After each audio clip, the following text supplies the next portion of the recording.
அபுதாபியில் அதிகரித்து வரும் போக்குவரத்து நெரிசலை கட்டுப்படுத்தவும் வாகன நிறுத்தும் இடங்களை முறைப்படுத்தவும் முகமது பின் சையத் சிட்டியின் சில முக்கிய பகுதிகளில் புதிய கட்டண பார்க்கிங் முறை அறிமுகப்படுத்தப்பட உள்ளது.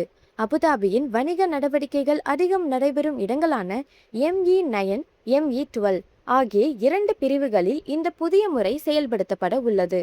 வரும் மே 6 முதல் இது நடைமுறைக்கு வரும் என கியூ மொபிலிட்டி நிறுவனம் தெரிவித்துள்ளது. சாதாரண பார்க்கிங் இடங்களுக்கு 1 மணி நேரத்திற்கு 2 திரகம்ஸ் வசூலிக்கப்படும். மாற்றுத்திறனாளிகளுக்கான பிரத்யேக இடங்கள் உட்பட மொத்தம் 10,205 பார்க்கிங் இடங்கள் முறைப்படுத்தப்பட்டுள்ளன. டாப் மற்றும் டாம் செயலிகள், SMS சேவை அல்லது நேரடியாக அங்குள்ள இயந்திரங்கள் மூலம் கட்டணத்தை செலுத்தலாம். முகமது பின் சையத் சிட்டியில் அதிகளவிலான வணிக மையங்கள் இருப்பதால் தினசரி கடும் போக்குவரத்து நெரிசல் ஏற்படுகிறது.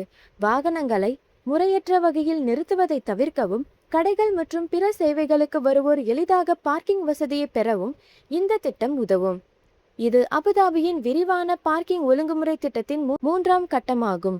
இதன் மூலம் நகர்ப்புற போக்குவரத்து இன்னும் எளிமையாக்கப்படும் அப்படின்னு சொல்றாங்க.